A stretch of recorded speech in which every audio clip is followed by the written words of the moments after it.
Hello बच्चों, welcome to nerdy side. आज हम कवर करने वाले हैं फिजिक्स का एक नया चैप्टर। और हाँ, इस वीडियो के बाद कॉन्सेप्ट्स होंगे क्रिस्टल क्लियर। तो चलिए शुरू करते हैं हमारे पहले चैप्टर के साथ, which is all about electrostatics, यानी इलेक्ट्रिक चार्जेस एंड फील्ड्स। अब हम इस स्लाइड में ये टॉपिक देखेंगे कि इस चैप्टर का रोड मैप क्या होने वाला है। देखिए, सबसे पहले हम समझेंगे कि हमारी डेली लाइफ में स्टैटिक इलेक्ट्रिसिटी कहाँ कहाँ दिखती है। फिर हम चार्ज के कॉन्सेप्ट में डीप डाइव करेंगे कि आखिर ये चार्ज होता क्या है और कितने टाइप का होता है। इसके बाद आएंगे चार्ज के 3 गोल्डन रूल्स, जो बहुत इंपॉर्टेंट है। सेक्शन 4 में हम इस चैप्टर का सबसे इंपॉर्टेंट फॉर्मूला कूलम्स लॉ सीखेंगे। और फाइनली हम देखेंगे कि अगर सिस्टम में 2 से ज़्यादा चार्जेस हों तो टोटल फोर्स कैसे कैलकुलेट करते हैं। तो इस स्लाइड का मेन आइडिया ये था कि आपको एक क्लियर ओवरव्यू मिल जाए कि हम इस चैप्टर में आगे कैसे बढ़ेंगे। अब हम इस स्लाइड में ये टॉपिक देखेंगे। तो चलिए शुरू करते हैं अपने पहले सेक्शन से, एवरीडे स्टैटिक इलेक्ट्रिसिटी। यहाँ हम इस मिस्ट्री को सॉल्व करने की कोशिश करेंगे, जिसे आपने महसूस तो जरूर किया होगा, पर शायद सोचा नहीं होगा कि इसके पीछे इतनी इंटरेस्टिंग फिजिक्स है। तो इस स्लाइड का मेन आइडिया ये था कि हम टॉपिक को रियल वर्ल्ड एग्जाम्पल से कनेक्ट करके शुरू कर रहे हैं। अब हम इस स्लाइड में ये टॉपिक देखेंगे। कभी सोचा है आपने कि सर्दियों में जब आप स्वेटर उतारते हैं तो उससे चटचट की आवाज़ क्यों आती है, और अगर अंधेरा हो तो हल्की सी स्पार्क भी दिखती है। और दूसरी तरफ आसमान में जो इतनी जोरदार बिजली कड़कती है, उसके पीछे का रीजन क्या है। दोनों चीजें स्केल में बहुत अलग हैं, एक छोटी सी स्पार्क और एक विशाल लाइटनिंग, पर दोनों के पीछे का फंडामेंटल रीजन एक ही है, इलेक्ट्रिक चार्ज। तो इस स्लाइड का मेन आइडिया ये था कि आपके अंदर एक क्यूरियोसिटी जगाई जाए कि इन कॉमन एक्सपीरियंसेस के पीछे फिजिक्स का कौन सा फंडामेंटल कॉन्सेप्ट। अब हम इस स्लाइड में ये टॉपिक देखेंगे कि इस चैप्टर का नाम इलेक्ट्रोस्टैटिक्स क्यों है। इस वर्ड को आइए ब्रेक करते हैं। इलेक्ट्रो का मतलब होता है चार्ज से रिलेटेड, और स्टैटिक्स का मतलब होता है एट रेस्ट, यानी जो चीज रुकी हुई है, मूव नहीं कर रही। तो इलेक्ट्रोस्टैटिक्स फिजिक्स की वो ब्रांच है जिसमें हम रुके हुए यानी स्टेशनरी चार्जेस की स्टडी करते हैं, और उन रुके हुए चार्जेस की वजह से पैदा होने वाले फोर्सेस, उनके इलेक्ट्रिक फील्ड्स और उनके पोटेंशियल्स को समझते हैं। तो इस स्लाइड का मेन आइडिया ये था कि इलेक्ट्रोस्टैटिक्स स्टेशनरी चार्जेस की स्टडी है। अब हम इस स्लाइड में ये टॉपिक देखेंगे। तो चलिए अब मिलते हैं इस पूरी कहानी के हीरो से, द इलेक्ट्रिक चार्ज। इस सेक्शन में हम अच्छे से समझेंगे कि चार्ज आखिर है क्या और ये कितने टाइप का होता है। ये कॉन्सेप्ट पूरे चैप्टर का फाउंडेशन है, इसलिए इसे ध्यान से समझिएगा। तो इस स्लाइड का मेन आइडिया ये था कि हम अब चार्ज की फंडामेंटल प्रॉपर्टीज को एक्सप्लोर करना शुरू कर रहे हैं। अब हम इस स्लाइड में ये टॉपिक देखेंगे कि चार्ज की खोज हुई कैसे। इसकी कहानी बहुत पुरानी है। ग्रीक फिलोसोफर थेल्स ऑफ माइलेटस ने एक अजीब चीज देखी। जब वो एम्बर, जो कि एक तरह का रेजिन होता है, उसको वूल यानी ऊन से रब करते थे, तो वो एम्बर हल्के हल्के ऑब्जेक्ट्स जैसे फेदर्स या तिनके को अट्रैक्ट करने लगता था। ग्रीक लैंग्वेज में एम्बर को इलेक्ट्रॉन कहते हैं, और इसी इलेक्ट्रॉन वर्ड से हमारा वर्ड इलेक्ट्रिसिटी बना। तो देखा आपने, एक सिंपल सी ऑब्जर्वेशन से कितनी बड़ी फील्ड ऑफ फिजिक्स शुरू हुई। तो इस स्लाइड का मेन आइडिया ये था कि इलेक्ट्रिसिटी का कॉन्सेप्ट बहुत पुराने सिंपल ऑब्जर्वेशन से निकला है। अब हम इस स्लाइड में ये टॉपिक देखेंगे। बहुत सारे एक्सपेरिमेंट्स करने के बाद साइंटिस्ट ने एक बहुत ही फंडामेंटल रूल डिस्कवर किया। जैसा आप स्क्रीन पर देख सकते हैं, चार्जेस के बीच इंटरैक्शन का एक सिंपल सा नियम है। लाइक चार्जेस यानी एक जैसे charges, for example 2 positive charges या 2 नेगेटिव चार्जेस, हमेशा एक दूसरे को रिपेल करते हैं, यानी एक दूसरे से दूर धकेलते हैं। और अनलाइक चार्जेस यानी ऑपोजिट चार्जेस, जैसे एक पॉजिटिव और एक नेगेटिव, हमेशा एक दूसरे को अट्रैक्ट करते हैं, यानी खींचते हैं। Simple rule, likes repel, opposites attract. तो इस स्लाइड का मेन आइडिया ये था कि लाइक चार्जेस रिपेल करते हैं और अनलाइक चार्जेस अट्रैक्ट करते हैं। अब हम इस स्लाइड में ये टॉपिक देखेंगे। अब हम ये तो जानते हैं कि 2 तरह के चार्ज होते हैं, पर उनको अलग अलग पहचानेंगे कैसे। उसके लिए हम एक प्रॉपर्टी यूज करते हैं जिसका नाम है पोलैरिटी ऑफ चार्ज। ये पोलैरिटी ही है जो 2 तरह के चार्जेस को डिफरेंशिएट करती है।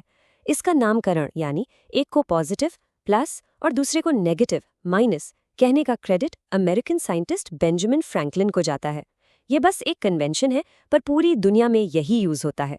तो इस स्लाइड का मेन आइडिया ये था कि चार्जेस की 2 टाइप्स को डिफरेंशिएट करने वाली प्रॉपर्टी को पोलैरिटी कहते हैं, जिनको पॉजिटिव और नेगेटिव नाम दिया गया है। अब हम इस स्लाइड में ये टॉपिक देखेंगे। हर मटेरियल चार्ज के साथ एक जैसा बिहेव नहीं करता। इस टेबल को ध्यान से देखिए। हम मटेरियल्स को 2 मेन कैटेगरीज में डिवाइड करते हैं, कंडक्टर्स और इंसुलेटर्स। कंडक्टर्स जैसे कि लोहा, कॉपर या हमारी ह्यूमन बॉडी भी चार्ज को अपने अंदर से आसानी से फ्लो होने देते हैं। ऐसा इसलिए क्योंकि उनके पास फ्री इलेक्ट्रॉन्स होते हैं जो पूरे मटेरियल में घूमने के लिए आज़ाद हैं।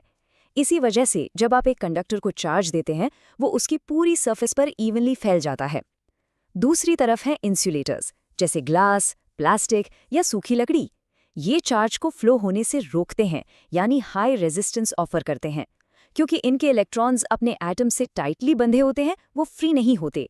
इसलिए इंसुलेटर को आप जहां चार्ज देंगे वो वहीं पर रुका रहेगा। तो इस स्लाइड का मेन आइडिया ये था कि मटेरियल्स को हम कंडक्टर्स या इंसुलेटर्स में क्लासिफाई कर सकते हैं based on the mobility of their electrons. अब हम इस स्लाइड में ये टॉपिक देखेंगे। अब जब हमने चार्ज के बेसिक्स को समझ लिया है तो अब टाइम है उन 3 फंडामेंटल रूल्स को जानने का जो चार्ज के बिहेवियर को कंट्रोल करते हैं। आप इन्हें इलेक्ट्रोस्टैटिक्स का रूल्स ऑफ द गेम समझ सकते हैं। ये एग्जाम पॉइंट ऑफ व्यू से बहुत बहुत इंपॉर्टेंट है। इन पर डायरेक्ट थ्योरी क्वेश्चंस आते हैं। तो इस स्लाइड का मेन आइडिया ये था कि हम अब चार्ज के 3 बेसिक और इम्पोर्टेंट रूल्स को डिस्कस करने जा रहे हैं। अब हम इस स्लाइड में ये टॉपिक देखेंगे। ये है वो 3 गोल्डन रूल्स। पहला है एडिटिविटी ऑफ चार्जेस, दूसरा है कंजर्वेशन ऑफ चार्ज और तीसरा जो सबसे यूनिक है वो है क्वांटाइजेशन ऑफ चार्ज। चलिए अब एक एक करके इन तीनों को डिटेल में समझते हैं। तो इस स्लाइड का मेन आइडिया ये था कि आपको इन 3 प्रॉपर्टीज के नाम पता चल जाएं जिनको हम आगे डिटेल में डिस्कस करेंगे। अब हम इस स्लाइड में पहली प्रॉपर्टी देखेंगे, एडिटिविटी ऑफ चार्जेस। ये प्रॉपर्टी बहुत ही सिंपल और लॉजिकल है। ये कहती है कि अगर आपके पास एक सिस्टम है जिसमें बहुत सारे अलग अलग चार्जेस हैं, जैसे Q1, Q2, Q3 and so on, तो उस सिस्टम का टोटल चार्ज निकालने के लिए आपको बस उन सभी चार्जेस को अलजेब्रिकली ऐड करना है। अलजेब्रिक सम का मतलब है कि आपको उनके साइन यानी पॉजिटिव और नेगेटिव का ध्यान रखना है। फॉर एग्जाम्पल, अगर एक सिस्टम में +2 कूलम, -5 कूलम और +4 कूलम चार्ज है तो टोटल चार्ज होगा 2 - 5 + 4 = +1 कूलम। सिंपल। तो इस स्लाइड का मेन आइडिया ये था कि टोटल चार्ज निकालने के लिए इंडिविजुअल चार्जेस को उनके साइन के साथ सिंपली ऐड किया जाता है। अब हम इस स्लाइड में दूसरी प्रॉपर्टी देखेंगे जो कि फिजिक्स का एक फंडामेंटल लॉ है, कंजर्वेशन ऑफ चार्ज। ये लॉ कहता है कि एक आइसोलेटेड सिस्टम का टोटल चार्ज हमेशा कांस्टेंट रहता है, यानी कंजर्व्ड रहता है। आइसोलेटेड सिस्टम का मतलब है एक ऐसा सिस्टम जिसका बाहर की दुनिया से कोई लेना देना नहीं है।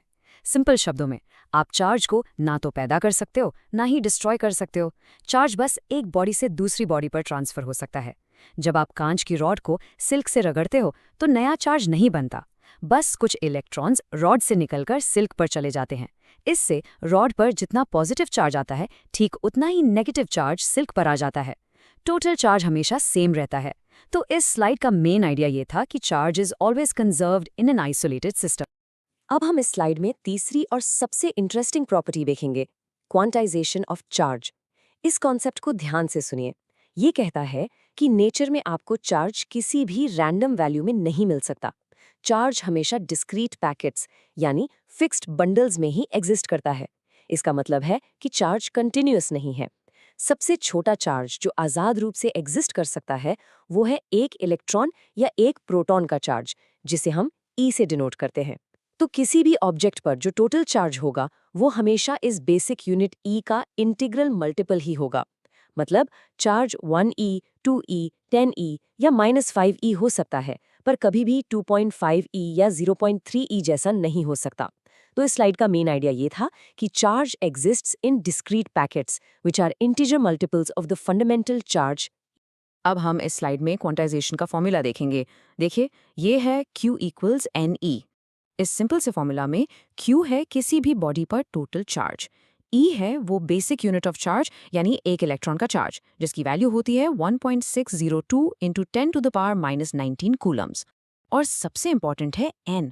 ये N हमेशा एक इंटीजर होगा, यानी 0, +-1, +-2 एंड सो ऑन। N कभी भी फ्रैक्शन या डेसिमल में नहीं हो सकता। इस फॉर्मूला पर बेस्ड न्यूमेरिकल्स एग्जाम में जरूर आते हैं। तो इस स्लाइड का मेन आइडिया ये था कि किसी भी बॉडी पर चार्ज Q हमेशा N टाइम्स E होता है, where N is an integer. अब हम इस स्लाइड में ये टॉपिक देखेंगे। चलिए अब इस चैप्टर के सबसे इंपॉर्टेंट सेक्शन पर आते हैं, कूलम्स लॉ। हमने ये तो सीख लिया कि सेम चार्जेस रिपेल करते हैं और ऑपोजिट चार्जेस अट्रैक्ट करते हैं, पर सवाल ये है कि कितने फोर्स से। इस कितने का जवाब देता है कूलम्स लॉ। ये एक मास्टर फॉर्मूला है जो हमें दो चार्जेस के बीच लगने वाले फोर्स को क्वांटिटेटिवली यानी न्यूमेरिकली कैलकुलेट करना सिखाता है। तो इस स्लाइड का मेन आइडिया ये था कि हम अब उस लॉ को पढ़ने जा रहे हैं जो दो चार्जेस के बीच के फोर्स को क्वांटिटेटिवली बताता है। अब हम इस स्लाइड में ये टॉपिक देखेंगे। लॉ को पढ़ने से पहले उस साइंटिस्ट को जानते हैं जिनके नाम पर ये लॉ है। ये है चार्ल्स अगस्टिन डे कूलॉन्ग, एक फ्रेंच फिजिसिस्ट। 1785 में उन्होंने बहुत ही डेलिकेट एक्सपेरिमेंट्स करके दो चार्जेस के बीच लगने वाले फोर्स को एक्यूरेटली मेजर किया और उसका फॉर्मूला दिया। उन्हीं के आदर में इस लॉ को कूलम्स लॉ कहते हैं। तो इस स्लाइड का मेन आइडिया ये था कि हम उस साइंटिस्ट को एक्नॉलेज कर रहे हैं जिनके काम पर ये पूरा सेक्शन बेस्ड है। अब हम इस स्लाइड में ये टॉपिक देखेंगे। ये जो लाइन आप स्क्रीन पर देख रहे हैं, ये कूलम के एक्सपेरिमेंट्स का आसान शब्दों में रिजल्ट है। इसमें दो बातें हैं। पहली कि दो चार्जेस के बीच लगने वाला फोर्स उनके बीच के डिस्टेंस r के स्क्वायर के इनवर्सली प्रोपोर्शनल होता है। F proportional 1/r²। इसका मतलब अगर आप डिस्टेंस डबल कर देंगे तो फोर्स 4 गुना कम हो जाएगा। दूसरी बात कि फोर्स दोनों चार्जेस के मैग्नीट्यूड यानी Q1 और Q2 के प्रोडक्ट के डायरेक्टली प्रोपोर्शनल होता है। F proportional Q1 Q2। इन्हीं दो ऑब्जर्वेशंस को मिलाकर बनता है कूलम्स लॉ का फॉर्मूला। तो इस स्लाइड का मेन आइडिया ये था कि फॉर्मूला आने से पहले उसके पीछे का कंसेप्चुअल स्टेटमेंट समझ लें। अब हम इस स्लाइड में ये टॉपिक देखेंगे। तो ये है हमारा master formula F = K times modulus of Q1 Q2 divided by r²। ध्यान दीजिए, ये फॉर्मूला हमें सिर्फ फोर्स का मैग्नीट्यूड यानी उसकी वैल्यू बताता है। यहाँ F फोर्स है, Q1 और Q2 चार्जेस है, R उनके बीच का डिस्टेंस है और K एक कांस्टेंट है। चार्जेस के आगे जो दो सीधी लाइंस हैं वो मॉडुलस का साइन है। इसका मतलब है कि फॉर्मूला यूज करते वक्त हमें चार्जेस का साइन प्लस या माइनस नहीं लेना, सिर्फ उनकी न्यूमेरिकल वैल्यू लेनी है। डायरेक्शन हम बाद में डिसाइड करेंगे। तो इस स्लाइड का मेन आइडिया ये था कि आप कूलम्स लॉ का मेन मैथमेटिकल फॉर्म याद कर लें। अब हम इस स्लाइड में इस फॉर्मूला के हर पार्ट को अच्छे से समझेंगे। सबसे पहले जो कांस्टेंट K है उसकी फुल फॉर्म होती है 1/4πε0।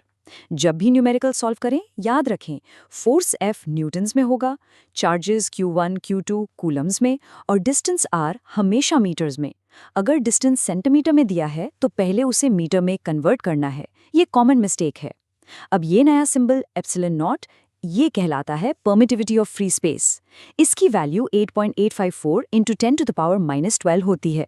लेकिन कैलकुलेशंस को आसान बनाने के लिए हम पूरे कांस्टेंट K यानी 1/4πε0 की वैल्यू सीधे 9 × 10⁻9 यूज करते हैं। तो इस स्लाइड का मेन आइडिया ये था कि आपको फॉर्मूला के हर सिंबल, उसकी वैल्यू और उसकी SI यूनिट का अच्छे से पता। अब हम इस स्लाइड में ये टॉपिक देखेंगे। जैसा कि हम जानते हैं फोर्स एक वेक्टर क्वांटिटी है, उसमें मैग्नीट्यूड के साथ डायरेक्शन भी होती है। ये डायग्राम वही समझा रहा है। अगर दोनों चार्जेस लाइक चार्जेस हैं, जैसे दोनों पॉजिटिव, तो देखिए F12 force on 1 due to 2 और F21 force on 2 due to 1 एक दूसरे से दूर की तरफ हैं, यानी रिपल्शन। और अगर अनलाइक चार्जेस होते तो ये एरोज अंदर की तरफ होते। एक और इम्पॉर्टेंट बात ध्यान दीजिए, ये फोर्स हमेशा उस लाइन के अलोंग लगता है जो दोनों चार्जेस को ज्वाइन कर रही है।